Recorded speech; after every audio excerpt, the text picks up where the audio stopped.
All the characters in the story are over 18 years old. I was driving home from work when the bell rang. Reluctantly, he took the phone. My older sister's husband called.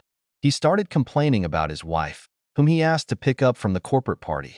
I was tired all day, but I had to agree. There was no way he could take her away from there. When I got to the place where my sister worked, I saw a disheveled woman. Her hair was disheveled, her makeup was smudged, and her clothes were in a mess. It was obvious that the little sister had a great time at the party. I helped the drunk Jessica into the car, and then she reached out in my direction.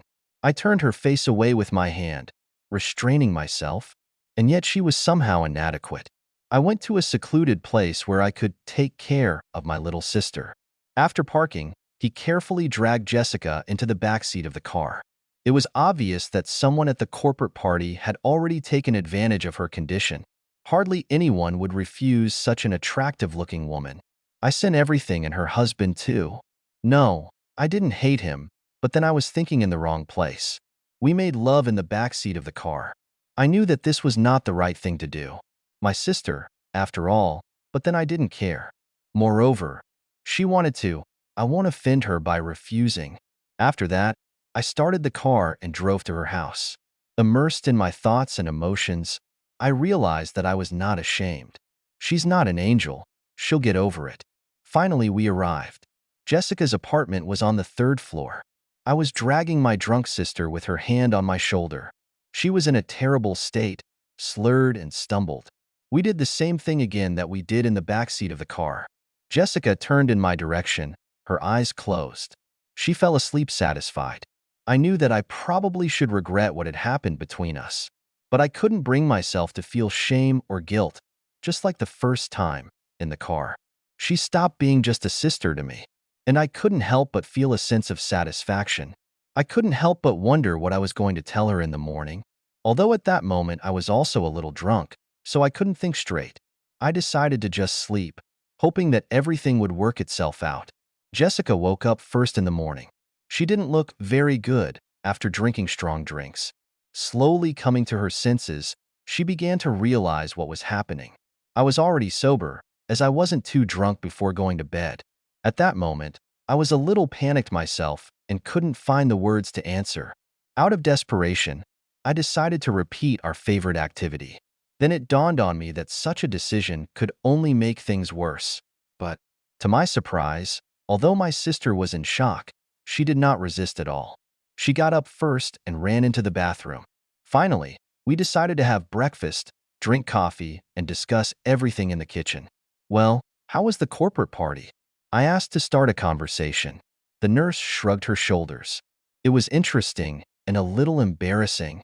I was calm, or I wanted to seem so. You should have held back. I'm drunk. I don't understand what I'm doing. It's not my fault. Yes, you justify yourself to your husband. Tell me you were drunk, so you cheated with a colleague. Well, come on. Please don't tell him anything. And I'm not mad at you. She winked at me. Well, I'm glad you liked it, I answered her, and a smile spread across my pleased face, realizing that she wanted to appease me. We could do it again, you know? If you want to, of course. I nodded my head in agreement. Jessica decided to put her younger sister, Olivia, under me. The younger sister was the exact opposite of the older one. The girl was shy, and I would hardly have believed that she was ready to cheat on her husband. She valued her marriage more than the older Jessica, even though she had a difficult relationship with her husband. And so, Jessica called me. She was excited and asked me to meet Olivia and take her somewhere from her husband. Jessica talked her into it. My jaw dropped. I agreed, although I didn't fully believe it. I thought the older sister was joking. When I took Olivia to my house, she confessed her intentions.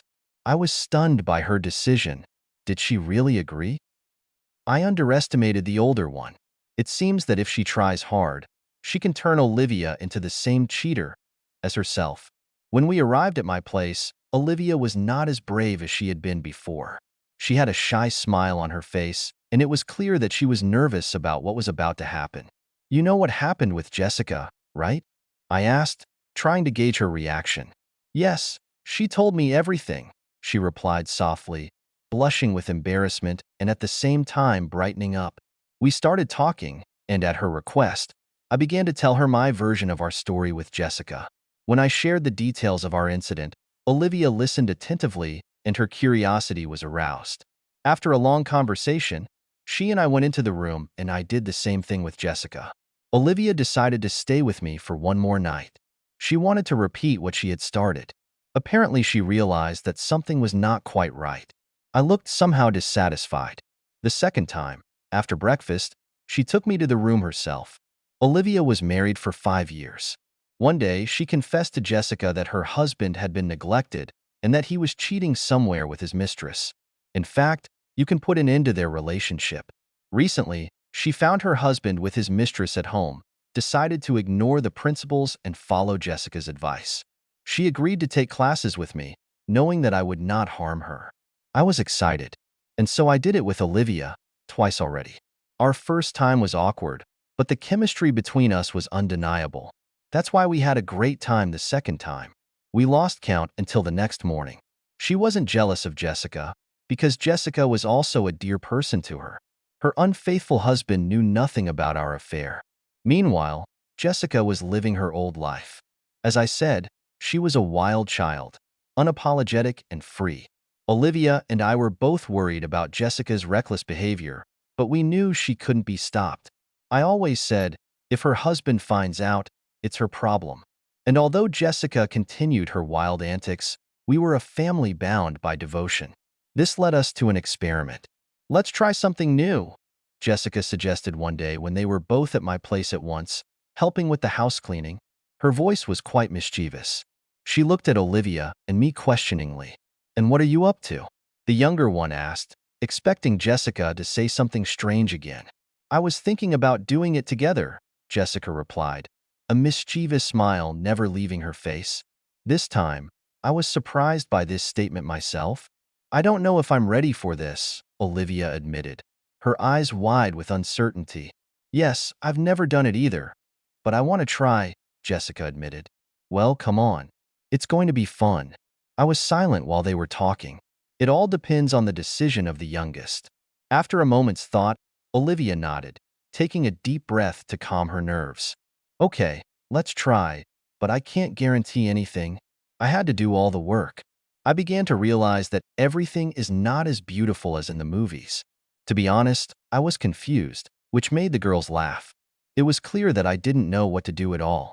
Jessica and Olivia exchanged smiles, both of them laughing at my reaction. This went on for several months, but I had no idea that everything would change so soon. Olivia soon realized that she was pregnant with my child. This fact made her finally decide to divorce her husband. In the meantime, I was going to change jobs. I quit my old job and found a decent job in another city.